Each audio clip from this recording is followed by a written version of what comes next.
Babylon 5 was the fifth and final space station in the Babylon project, located in neutral space in orbit of Epsilon III near Epsilon Eridani. Babylon 5's habitation cylinder was 5 miles long and had 2,500 personnel that manned the station. Unlike Babylon 4, Babylon 5 was immobile. It was constructed in the L5 point in orbit around planet Epsilon III near Epsilon Eridani, positioned near the local jump gate where it could serve as both trade station and strategic command post. The station was about 18 light-years from Earth system. Gravity was produced by rotation. Fusion reactors generated the main power to run the station's systems. Water reclamation systems recycled water, and included water for showers for the executive suites and command quarters only. The station was armed with a defense grid. The station had E-systems which detected PPG weapons fire. Layout. The core of Babylon 5 was divided into 6 color-coded sectors: blue, red, green, brown, grey and yellow, the latter of which was not part of the rotating carousel. Each rotating sector was subdivided into 36 regions divided along 10-degree lines respective to the station core. Directions within the station were noted as spinward, retrograde, forward, toward the command sphere, and aft, toward the power plant. In the front of the station, 2 large prongs were forward cargo stabilizers. Sectors. The corridors of each segment carried stripes corresponding to the sector's color. This gave residents and visitors quick indication of their approximate location in the station. Most corridors also carried numbered placards on the walls at intersections, applying a level area name to the location, i.e., blue 3, red 5, green 2, brown 57, grey 16. Blue sector comprised the forward segment of the rotating section and extended several kilometers after red sector, housing the maintenance and operational control centers, docking bays, customs, embarkation, the observation dome, the Cobra bays and CNC, as well as quarters for station personnel. Access to blue sector was mostly restricted to station personnel and official guests of the Earth Alliance. Red sector was the largest of the station's rotating sections and served as the station's commercial area. Businesses such as hotels, casinos, bars, restaurants, the Zocalo, and conference areas could be found here. Medlab, security headquarters, and the judiciary were also located in red sector. Access to red sector was unrestricted. Green sector, also known as the diplomatic sector, was restricted to diplomatic and command personnel. To accommodate the various diplomats and other guests, Medlab facilities were also available in green sector. The presence of green sector could be ascertained outside the station via the bulge in the center of the carousel. Brown sector houses the industrial work that support the life support and waste reclamation facilities. It is located at the rear of the station's rotating section. It is located aft of green sector and fore of grey sector. Originally, it was intended to be a secondary commercial area like red sector, but went unfinished in the rush to complete construction. Grey sector was the furthest section of the carousel aftward, just aft of brown sector. Atmosphere monitoring, the Alpha power station, fabrication furnaces and maintenance facilities could be found here in the sector's 30 levels. Grey sector's structure was incomplete due to budgetary restrictions. Due to the machinery, scans and communications were unreliable. Grey sector access was restricted to command, security and maintenance personnel. Due to reports of missing persons and strange occurrences, Grey 17 was placed off limits to all but security personnel. Yellow sector, the single largest segment of the station, yellow sector consisted of all of the zero-gravity sections of the station. The main body was the spinal cargo facility which managed zero-G cargo transfers and held the bulk of the station's supplies. It also housed certain facilities such as variable gravity research labs and zero-G maintenance.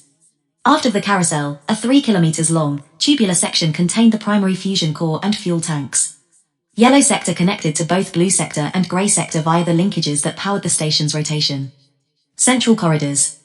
The central corridors are a series of multi-level public access ways that run around the station's circumference or linearly along its length and often serve as public areas and marketplaces. The Zocalo is situated in one such linear corridor. Living quarters. Living quarters on Babylon 5 are divided up according to size, quality and function. Since space is at a premium on B5, larger quarters are correspondingly more expensive. F size was one of the larger sizes. The quarters in blue sector are reserved for station personnel, including the command staff, support workers, station services, pilots, dock workers and visiting VIPs from Earth. The size of the quarters assigned to Earth Force personnel is determined according to rank and position. In 2259, Earth Central decided that since the station had been running at a deficit that the quarters assigned to Captain John Sheridan and Commander Susan Ivanova were larger than was required, by 7 feet, and ordered them to either move to smaller quarters or start paying 30 credits a week each in rent. After a brief standoff, Sheridan eventually resolved the issue by deducting 60 credits per week from the station budget set aside to maintain combat readiness and applying it against the rent, on the grounds that he was not ready to fight without a decent night's sleep in his own bed. Living quarters in Green Sector are generally reserved for ambassadors, diplomatic personnel and visiting dignitaries and are paid for by their respective governments. Some non-diplomatic economy quarters are available to rent in the alien sector, for species that require alternate atmospheres. In Red and Brown sectors, living quarters are available to rent for station visitors and vary from the small and Spartan economy size, which contain little more than a bed, table and chair, to the modest but well-furnished business size which comes with Babcom and data net access and entertainment terminals. The luxury class quarters are the finest and, by extension, the most expensive suites on Babylon 5 and come with a full range of amenities including a water, or racial equivalent, shower. Down below. Down below is a term used for the various undeveloped areas of the station, mostly in the lower levels, near the outer hull, around the waste recycling system, the air compressors, and the water reclamation facility. It is one of the most unpleasant areas of the station and is home to the station's homeless underclass, known as lurkers. Hazardous Materials Storage Facility. A small facility for the storage of hazardous materials orbited Epsilon III, at a safe distance from the station's orbit. Station economy. Babylon 5 had, for the most part, its own self-sustained economy. While the station was granted a military and operations budget during the years it was attached to the Earth Alliance, it generated almost all of its own revenue, which covered operating expenses. This fact became central when the station broke away from Earth and was no longer entitled to a budget of any kind. After the station became a free state of its own, the station imposed docking fees on visiting ships to offset expenses. Additionally, the station depended increasingly on trade and commerce from outside sources to generate revenue. A substantial source of income for the station was the rent paid both by individuals for their living quarters and by businesses for the spaces they utilized to conduct commerce. Other sources of revenue included, but were not limited to, money paid by persons undergoing treatment in MedLab and the fees paid to have visiting ships serviced or repaired. Station regulations permitted transactions involving weapons, but all physical transfers of those weapons had to take place off the station. Transportation. Core shuttle and monorail. Long distance, rapid transit on B5 is provided by use of the core shuttles and the monorails. The core shuttles run the length of the station's habitable areas, along the central axis and as such operated in a low, zero-gravity environment requiring passengers to make use of handrails, mag strips, seat belts, and foot straps. Transport tubes. The transport tubes offer short to mid-distance transportation and are used mostly to move between levels. Residents. Babylon 5 was built to support around 250,000 humans and aliens, though most were often in transit to and from various worlds, many others actually lived and worked on the station. About 42% were alien and 6,500 were Earth Force personnel. In addition to Earth Force personnel, there were over 5,000 technical staff in addition to medical support, environmental personnel, the ambassadors and diplomatic staff from nearly 24 races and over 1,000 Dockers Guild workers.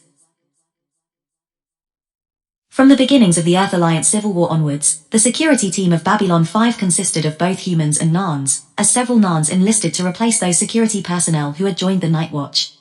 Among the technical staff was an environmental team which periodically sent teams outside the station for maintenance.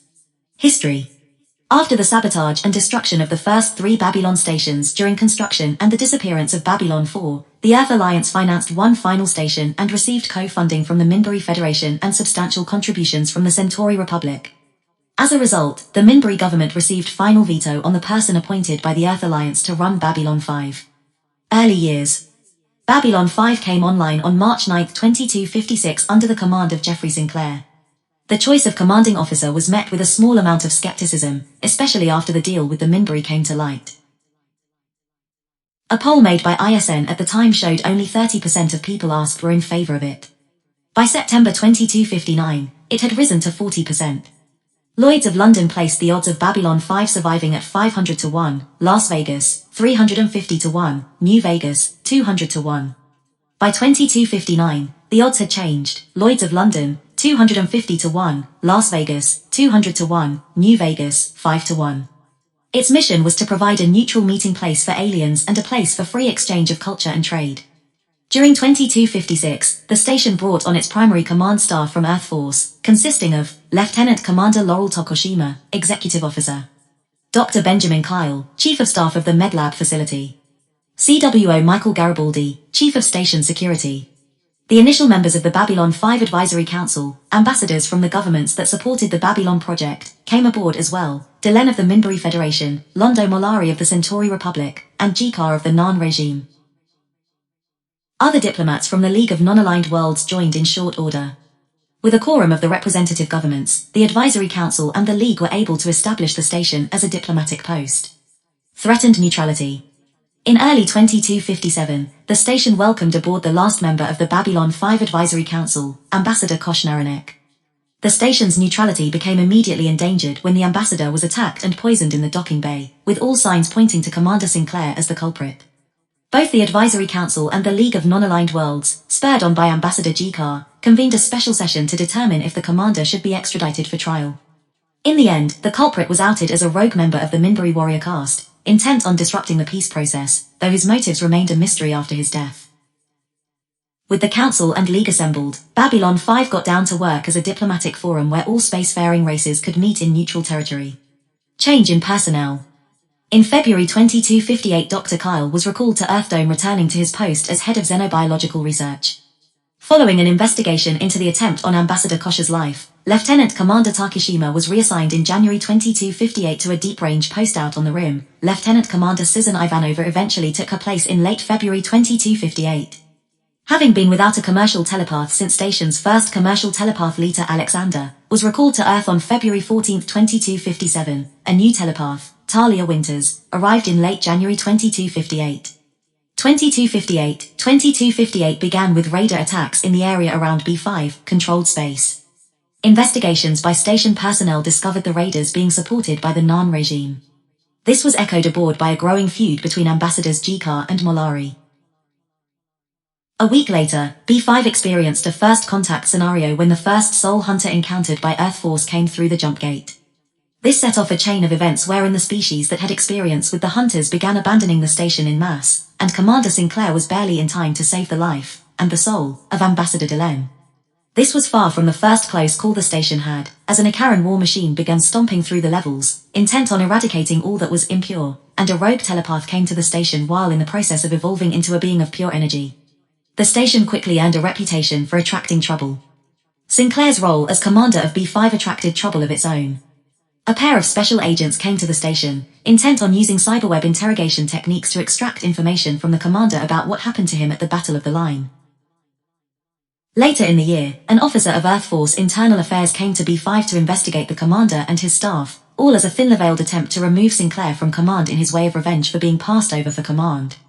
Sinclair was not alone in being the center of trouble, as when Security Chief Michael Garibaldi was implicated in an attempted assassination of President Luis Santiago and briefly became a fugitive from station security and the president's chief of security. Even so, the station's role as a diplomatic forum stayed at the forefront. Despite occasional scuffles between local forces, as well as a few ambassadors, important documents were signed by opposing sides. These included the Euphrates Treaty, the key piece of diplomatic documentation that dominated the year's events. In an effort to foster better understanding between humans and aliens, the Earth Alliance sponsored a week-long festival on the station, wherein each race was encouraged to display their dominant spiritual beliefs such that they could be experienced by others. These included both a Minbari rebirth ceremony, a solemn event that represents the sacrifice of the self to pursue an existence of service to life itself, and a Centauri celebratory feast, a far more boisterous and hedonistic affair, to mark their victory millennia ago against the other sentient race that evolved on their planet, the Con. In an effort to showcase Earth's religious beliefs, Commander Sinclair invited many representatives from all of Earth's manifold religions to the station to meet the ambassadors. The relations between ambassadors frayed from time to time, such as during the Deathwalker affair. The war criminal, Georgia, came to Babylon 5 to meet with Jikar and share her discovery, an anti-aging medicine. After being attacked in the docking bay, a fight broke out that threatened to shatter the station's neutrality. Several members of the Advisory Council had reasons to conduct Georgia to their respective homeworlds to receive and research a drug, while the League wished to see her tried, convicted, and executed for her war crimes during the Dilgar War. In the end, the matter was settled for them as Georgia's ship was destroyed by a Vorlon cruiser as it left the station. By the end of the year, strange events began taking place, starting with a mysterious man who went around asking all of the ambassadors one simple question: what do you want? Mysteries piled on top of mysteries as signals began coming from Epsilon III, a planet once thought to be a dead world, revealing a city-sized machine below the planet's surface. An old friend of Dylan traveled down to the planet to take up custody of the machine, where he claimed it would remain untouched until the time was right. A few weeks later, a temporal rift opened in Sector 14, and Commander Sinclair and Chief Garibaldi traveled through it to discover it led 4 years into the past to the day Babylon 4 disappeared from that area of space. These strange events culminated with a series of tragic events on New Year's Eve. Ambassador Dylan was frozen into a cocoon of some sort, but little attention was paid as the command staff was busy with problems of their own. Chief Garibaldi uncovered evidence of a conspiracy to assassinate the president, and he ended up shot in the back for his trouble. Commander Sinclair tried to inform Earth Force, but was unable to due to jamming. The crew of Babylon 5 watched in horror as the president's ship, Earth Force 1, exploded above the transfer point on Io. 2259, after the death of President Santiago, Commander Sinclair was recalled to Earth Dome. A few days later, he was replaced by Captain John Sheridan, the late president's choice to succeed Sinclair. While outwardly his role was to take up military governorship of the station, secretly he was part of a conspiracy to uncover the truth of what really happened to Santiago and the implications it has for the safety of the Earth Alliance. 2260, the station eventually broke away from the Earth Alliance, joining with Proxima 3 and Orion 7 in protest of the bombing of civilian targets on the Mars colony, successfully repelling 2 carrier groups and gaining protection from the Minbari Federation. The station would remain independent through the Earth Alliance civil war and even following the fall of the Clark regime when the newly formed Interstellar Alliance formally purchased B5 from the Earth Alliance. During the year it would increasingly become the center of interstellar politics and the Alliance command center for the war against the Shadows and later the Vorlons. When Kosh was killed by the Shadows, a shockwave emanated and traveled down the entire length of the station.